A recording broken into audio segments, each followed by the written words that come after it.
ಬಾ ಬೇಗ ಹಿಂದೆ ಬಾ. ಬಾಟ್ಲಿ ಇಟ್ಕೊಂಡು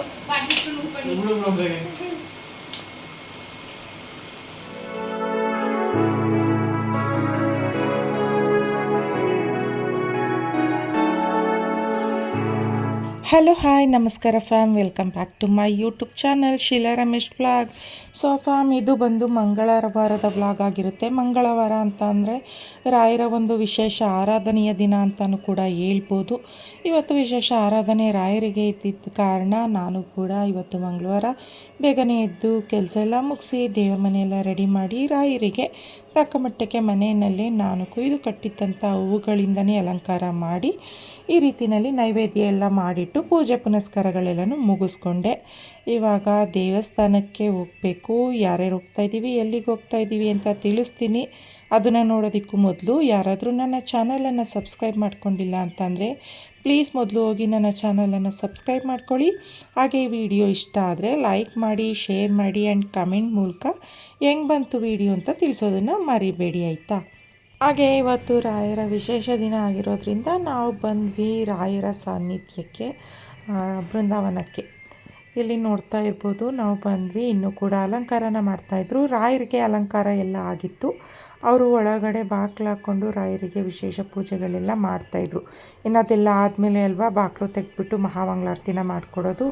ಸರಿ ಅಂತ ಹೇಳಿ ಎಲ್ಲರೂ ಕೂಡ ಹೋಗಿದ್ದಂಥವ್ರು ಎಲ್ಲರೂ ಕೂಡ ಕೂತಿದ್ವಿ. ಹಾಗೆಯೇ ಅದ್ರ ಒಳಗಡೆನೇ ಈ ಒಂದು ಗೋವಿಂದ ಅಂದರೆ ಶ್ರೀ ನಾರಾಯಣ ಹರಿ ವೆಂಕಟೇಶ್ವರನ ದೇವಸ್ಥಾನ ಕೂಡ, ಗರ್ಭಗುಡಿ ಕೂಡ ಇರೋದ್ರಿಂದ ಇಲ್ಲಿ ಬಂದು ಅವರು ಒಳಗಡೆ ಅಲಂಕಾರನ ಮಾಡ್ತಾಯಿದ್ರು. ನೋಡಿ ಎಷ್ಟು ಚೆಂದ ಅಲಂಕಾರ ಮಾಡ್ತಾಯಿದ್ದಾರೆ. ಕಂಪ್ಲೀಟ್ ಆದಮೇಲಂತೂ ತುಂಬ ಅಂದರೆ ತುಂಬಾ ಚೆನ್ನಾಗಿ ಕಾಣಿಸ್ತಾ ಇತ್ತು. ಆ ಗೋವಿಂದ ಎದ್ದು ಬರೋ ರೀತಿಯಲ್ಲಿ ಅನ್ನಿಸ್ತಾ ಇತ್ತು. ನೋಡೋದಕ್ಕೆ ಎರಡು ಕಣ್ಣು ಸಾಲ್ತಿರಲಿಲ್ಲ, ಅಷ್ಟು ಚೆನ್ನಾಗಿ ಹೂವಿನ ಅಲಂಕಾರದಿಂದ ಗೋವಿಂದನ ಮುಚ್ಚುತ್ತಿದ್ರು ಅಂತಲೇ ಹೇಳ್ಬೋದು. ಅಷ್ಟು ಚೆನ್ನಾಗಿ ಅಲಂಕಾರನ ಮಾಡ್ತಾಯಿದ್ರು. ಇಲ್ಲಿ ಇದನ್ನು ಅಲಂಕಾರ ಮಾಡ್ತಾಯಿದ್ರೆ ಆ ಕಡೆ ರಾಯರಿಗೆ ಒಂದು ಪೂಜಾ ವಿಧಿವಿಧಾನಗಳೆಲ್ಲವನ್ನು ಆ ಕಡೆ ಅರ್ಚಕರು ಸಮರ್ಪಿಸ್ತಾಯಿದ್ರು. ಅದ್ರ ಮಧ್ಯದಲ್ಲಿ ಬಂದಂಥ ಒಂದಷ್ಟು ಕೆಲವು ಜನಗಳು ಕೂಡ, ಭಕ್ತಾದಿಗಳು ಕೂಡ ಏನು ಮಂಗಳಾರತಿ ಹೊರಗಡೆ ಇಟ್ಟಿದ್ರು, ಅದನ್ನು ತೊಗೊಂಡು ಹೊರಟೋಗ್ತಾಯಿದ್ರು. ಕಾಯೋದಕ್ಕೆ ಆಗಲಿಲ್ಲ ಅಂತ ಅನ್ನೋರು. ಅಂದರೆ ಗೊತ್ತಲ್ವಾ, ಅಲಂಕಾರ ಎಲ್ಲ ಮಾಡಬೇಕು ಅಂತ ಅಂದರೆ ನಾವು ಮನೆಯಲ್ಲಿ ಸಿಂಪಲಾಗಿ ಅಲಂಕಾರ ಮಾಡಿ ಪೂಜೆ ಮಾಡೋವಂಥದ್ದೇ ಅಷ್ಟು ಸಮಯ ಹಿಡಿಯುತ್ತೆ ಅಂತಂದರೆ, ಇನ್ನು ದೇವಸ್ಥಾನದಲ್ಲಿ ಇಷ್ಟು ಚೆಂದ ಹೂವಿನ ಅಲಂಕಾರ ಎಲ್ಲ ಮಾಡಬೇಕಾಗಿರುವಂಥ ಎಲ್ಲ ಥರದ ವಿಧಿವಿಧಾನಗಳ ಪೂಜೆ ಪುನಸ್ಕಾರಗಳೆಲ್ಲವನ್ನು ಸಮರ್ಪಿಸಿ ಮಹಾಮಂಗಳಾರತಿನ ಮಾಡಿಕೊಡ್ಬೇಕು ಅಂತ ಅಂದರೆ ತುಂಬಾ ಸಮಯ ಹಿಡಿಯುತ್ತೆ. ಅಲ್ಲಿ ತನಕ ಕಾಯಕ್ಕಾಗಲ್ಲ ಅಂತ ಅನ್ನೋರು ಹೊರಗಡೆನೇ ಮಂಗಳಾರತಿನ ತೊಗೊಂಡು ಹೋಗ್ತಾಯಿದ್ರು. ನೋಡಿ ಇನ್ನೂ ಎಷ್ಟು ಜನ ಕೂತಿದ್ದಾರೆ ಅಂತ. ಇದು ಇವಾಗ ಕೂತಿರುವಂಥದ್ದು ಅಂದರೆ ಏನು ರಾಯರು ಗುಡಿದು ಬಾಕ್ಲಾಕಿ ಪೂಜೆ ಮಾಡಬೇಕಾದ್ರೆ ಅದನ್ನು ಬಿಟ್ಟು ನೆಕ್ಸ್ಟು ಮಂಗಳಾರತಿ ಆದಮೇಲೆ ಕೂಡ ಇನ್ನೂ ತುಂಬ ಜನ ಬರ್ತಾರೆ. ಅಷ್ಟು ಗೊತ್ತಿರುತ್ತಲ್ವ ಯಾವ ಟೈಮಿಗೆ ಮಹಾಮಂಗಳಾರತಿ ಇರುತ್ತೆ ಅಂತ ಹೇಳಿ. ವೇಟ್ ಮಾಡೋದಕ್ಕೆ ಬಂದು ಕೂತ್ಕೊಳ್ಳೋದಕ್ಕೆಲ್ಲ ಆಗಲ್ಲ ಅಂತ ಅನ್ನೋಂಥವ್ರು ಸ್ವಲ್ಪ ನಿಧಾನಕ್ಕೇ, ಅಂದರೆ ಮಹಾಮಂಗಳಾರತಿ ಎಲ್ಲ ಆದಮೇಲೆ ಬರ್ತಾರೆ. ಆವಾಗ ಇನ್ನೂ ಕೂಡ ಕ್ರೌಡ್ ಆಗುತ್ತೆ ಅಂತಲೇ ಹೇಳ್ಬೋದು. ಸದ್ಯಕ್ಕೆ ಇವಾಗ ಇಷ್ಟು ಜನ ವೇಟ್ ಮಾಡ್ತಿರುವಂಥದ್ದು ರಾಯರ ದರ್ಶನ ಪಡೆಯೋದಕ್ಕೆ ಅಂತ ಹೇಳಿ. ಎಷ್ಟು ಖುಷಿ ಆಗ್ತಾಯಿತ್ತು ಅಂದರೆ ಸಿಕ್ಕಾಪಟ್ಟೆ ಖುಷಿ ಆಗ್ತಾಯಿತ್ತು. ತುಂಬ ಅಂದರೆ ತುಂಬಾ ಬ್ಲೆಸ್ಸಿಂಗ್ಸ್ ಅನ್ನಿಸ್ತಾಯಿತ್ತು. ಆ ರಾಯರನ್ನ ನೋಡಿದ್ಮೇಲಂತೂ ರಾಯರಿಗೂ ಅಷ್ಟೇ ತುಂಬ ಚೆನ್ನಾಗಿ ಹೂವಿನ ಅಲಂಕಾರನ ಮಾಡಿದರು. ನಾವು ಬರುವಷ್ಟರಲ್ಲಿ ಆಲ್ರೆಡಿ ಅಭಿಷೇಕ ಎಲ್ಲವೂ ಕೂಡ ಆಗಿತ್ತು. ಹಾಗೆ ಅಭಿಷೇಕಕ್ಕೆ ಕೊಟ್ಟಿದ್ದಂಥ ಒಂದಷ್ಟು ಕೆಲವು ಜನಕ್ಕೂ ಕೂಡ ಅವ್ರ ಹೆಸರನ್ನ ಬರೆದು ಅಭಿಷೇಕದ ಪ್ರಸಾದನ ಕೂಡ ಎತ್ತಿಟ್ಟಿರ್ತಾರೆ. ಯಾರಾದರೂ ಅಭಿಷೇಕನ ಮಾಡಿಸ್ತೀನಿ ಅಂತಂದರೆ ಎಷ್ಟು ಜನ ಬೇಕಿದ್ರೂ ಅಭಿಷೇಕಕ್ಕೆ ಕೊಡ್ಬೋದು, ಯಾವುದೇ ಥರದ ತೊಂದರೆನೂ ಇಲ್ಲ. ಅವರಿಗೆಲ್ಲ ಒಂದೊಂದು ಬಾಕ್ಸಿಗೆ ಅಭಿಷೇಕದ ಒಂದು ಪ್ರಸಾದನ ಎತ್ತಿಟ್ಟು ಅವ್ರ ಹೆಸರುಗಳನ್ನ ಕೂಡ ಬರೆದು ಆ ಡಬ್ಬದ ಮೇಲೆ ಅಂಟಿಸಿರ್ತಾರೆ. ಅವ್ರ ಬಾಕ್ಸು ಅಭಿಷೇಕಕ್ಕೆ ಕೊಟ್ಟಿದ್ದವ್ರು ಯಾರ್ಯಾರು ಇರ್ತಾರೆ ಅದನ್ನು ತೊಗೊಂಡೋಗೋದಷ್ಟೇ. ತುಂಬ ಅಂದರೆ ತುಂಬಾ ಖುಷಿ ಆಯಿತು. ಅಲ್ಲಿ ಕೂತಿದ್ದವ್ರು ಎಲ್ಲರೂ ಅದನ್ನೇ ಅಂತಾಯಿದ್ರು, ರಾಯರಿಗೆ ಎಷ್ಟು ಚೆನ್ನಾಗಿ ಅಲಂಕಾರ ಮಾಡಿದ್ದಾರಲ್ವ. ಬಂದಿದ್ದಕ್ಕೂ ಖುಷಿ ಆಯಿತು, ದರ್ಶನ ಪಡೆದ್ವಿ, ಒಳ್ಳೆಯದು ಅನ್ನಿಸ್ತೈತೆ ಅಂತ ಹೇಳಿ ಎಲ್ರಿಗೂ ಸಿಕ್ಕಾಪಟ್ಟೆ ಖುಷಿ ಆಯಿತು ಅಂತಲೇ ಹೇಳ್ಬೋದು.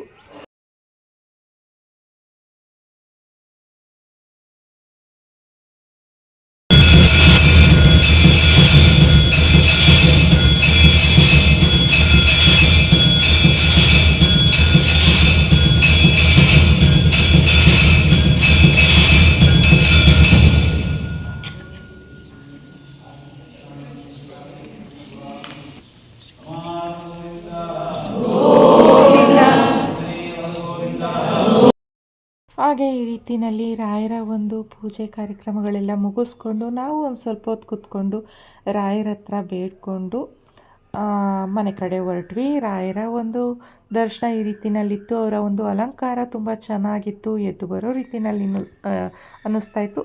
ತುಂಬ ಅಂದರೆ ತುಂಬಾ ಖುಷಿಯಾಯಿತು ಇವತ್ತು ರಾಯರ ಮಠಕ್ಕೆ ಬಂದಿದ್ದು. ಆ ರಾಯರ ಒಂದು ಅನುಗ್ರಹ ನಿಮ್ಮೆಲ್ಲರ ಮೇಲೂ ಕೂಡ ಇರಲಿ. ಮನುಷ್ಯ ಅಂತ ಅಂದಮೇಲೆ ತಪ್ಪು ಮಾಡೋದು ಸಹಜ. ಆದರೆ ಅದನ್ನೆಲ್ಲ ತಿದ್ದಿ ಬೇರೆಯವ್ರಿಗೆ ಒಳ್ಳೆಯದನ್ನು ಬಯಸಿ, ನಾನು ನಂದು ಅನ್ನೋದು ಎಷ್ಟೇ ಸ್ವಾರ್ಥ ಇದ್ದರೂ ಕೂಡ ಬೇರೆಯವ್ರಿಗೂ ಕೂಡ ಕೆಟ್ಟದನ್ನು ಬಯಸದೆ ಜೀವನ ನಡೆಸೋದೇ ನಿಜವಾದ ಒಂದು ಮಾನವ ಗುಣ ಅಂತ ಹೇಳ್ತಾ, ಎಲ್ರಿಗೂ ಭಗವಂತ ಒಳ್ಳೇದು ಮಾಡಿ ಎಲ್ರಿಗೂ ಒಳ್ಳೆ ಬುದ್ಧಿನ ಕೊಟ್ಟು ಆರೋಗ್ಯನ ಕೊಟ್ಟು ಕಾಪಾಡಲಿ ಅಂತ ಹೇಳ್ತಾ, ಗೋವಿಂದನ ಒಂದು ಕೊನೆಯ ದರ್ಶನ ಕೂಡ ಮುಗಿಸ್ಕೊಂಡು ನಾವಿವಾಗ ಹೊರಟ್ವಿ ದೇವಸ್ಥಾನಕ್ಕೆ. ನಾನು ಮತ್ತು ನನ್ನ ತಂಗಿ 3 ಜನ ಬಂದಿದ್ವಿ. ಬಂದು ದರ್ಶನ ಎಲ್ಲ ಚೆನ್ನಾಗಾಯಿತು. ಅವರ ಒಂದು ಆಶೀರ್ವಾದ ಕೂಡ ಸಿಕ್ಕಿದೆ ಅಂತ ಭಾವಿಸ್ತಾ ಇವಾಗ ನಾವು ಮನೆ ಕಡೆ ಹೊರಟ್ವಿ. ಮತ್ತೊಂದು ಸಾರಿ ರಾಯರ ಒಂದು ಆಶೀರ್ವಾದ ಅನುಗ್ರಹ ಎಲ್ಲರ ಮೇಲೂ ಇರಲಿ ಅಂತ ಹೇಳ್ತಾ ಮನೆಗೆ ಬಂದು ನಾವು ಒಂದು ಸ್ವಲ್ಪ ಹೊತ್ತು ರೆಸ್ಟ್ ಮಾಡಿ, ಅಂದರೆ ಹೋದಾಗ ಸ್ವಲ್ಪ ನಿಧಾನನೇ ಆಗಿತ್ತು. ಇನ್ನು ಅಲ್ಲಿ ಮಹಾಮಂಗಳಾರತಿ ಆಗುವಷ್ಟರಲ್ಲಂತೂ ತುಂಬ ಲೇಟ್ ಆಯಿತು ಅಂತಲೇ ಹೇಳ್ಬೋದು. ಎಲ್ಲ ಮುಗಿಸ್ಕೊಂಡು ನಾವು ಮನೆಗೆ ಬಂದಾಗ ಆಫ್ಟರ್ನೂನ್ 2:33 ಈ ಥರ ಆಗಿತ್ತು ಟೈಮು. ಸರಿ ಅಂತ ಹೇಳಿ ಬಂದು ನಾವು ಬೆಳಗ್ಗೆಯಿಂದ ಏನು ಕೂಡ ತಿಂಡಿ ತಿಂದಿರಲಿಲ್ಲ. ಬಂದು ಸ್ವಲ್ಪ ತಿಂಡಿ ಎಲ್ಲ ತಿಂದು ಅದಾದಮೇಲೆ ರೆಸ್ಟ್ ಮಾಡಿ, ಮತ್ತು ನಮ್ಮ ಮನೆ ಕನ್ಸ್ಟ್ರಕ್ಷನ್ ನಡೀತಾ ಇರೋದ್ರಿಂದ ಅವ್ರಿಗೆ ಟೀ ಕಾಫಿ ಎಲ್ಲ ಮಾಡಿಕೊಟ್ಟು, ಪಾತ್ರೆ ಎಲ್ಲ ಇತ್ತು ಅದನ್ನೆಲ್ಲ ತೊಳೆದು, ಮತ್ತು ಇವಾಗ ನೈಟು ಅಡುಗೆಗೆ ರೆಡಿ ಮಾಡ್ತಾ ಇರುವಂಥದ್ದು. ನೈಟ್ ಅಡುಗೆಗೆ ಬಂದು ತರಕಾರಿ ಬೇಳೆ ಸಾಂಬಾರನ್ನ ಮಾಡಿ ರೈಸ್ ಮಾಡ್ತಿರುವಂಥದ್ದು. ಅದ್ರ ಮಧ್ಯದಲ್ಲಿ ನನ್ನ ತಂಗಿ ಸ್ವಲ್ಪ ಹೊರಗಡೆ ಕೆಲಸ ಇದೆ, ಹೋಗಿ ಬರ್ತೀನಿ ಅಂತ ಹೇಳಿ ಹೋದ್ಲು. ಸರಿ ಅಂತ ಅವಳನ್ನ ಕಳಿಸ್ಬಿಟ್ಟು ನಾನು ಅಡುಗೆನ ಮಾಡ್ಕೋತಾ ಇದ್ದೀನಿ. ಮತ್ತು ನನ್ನ ತಂಗಿ ಮಗ, ನನ್ನ ಮಗ ದೊಡ್ಡವನು ಟ್ಯೂಷನ್ಗೆ ಹೋಗಿದ್ದ, ತಂಗಿ ಮಗ ಇದ್ನಲ್ಲ, ಅವ್ನಿಗೆ ವೀಡಿಯೋ ಮಾಡ್ಕೊಳ್ಳವ ಅಂತ ಹೇಳಿದ್ರೆ ಅದು ಕ್ವಾಟ್ಲೆ ಮಾಡ್ತಾಯಿತ್ತು. ಅಲ್ಲಿ ನಿಂತ್ಕೊಂಡು ಮಾಡ್ಲ ಮಮ್ಮಿ, ಇಲ್ಲಿ ನಿಂತ್ಕೊಂಡು ಮಾಡ್ಲ ಮಮ್ಮಿ ಅಂತ. ಸರಿ ಅಂತ ಹೇಳಿ ಅವನ ಜೊತೆ ಆಡಿಕೊಂಡು ಅಡುಗೆ ಮಾಡುವಷ್ಟರಲ್ಲಿ ನಮ್ಮ ನಾದಿನಿ ಮಗಂದು ಇವತ್ತು ಬರ್ತಡೇ ಇತ್ತು. ಸಿಂಪಲ್ಲಾಗಿ ಮಾಡ್ತಾಯಿದ್ಲು.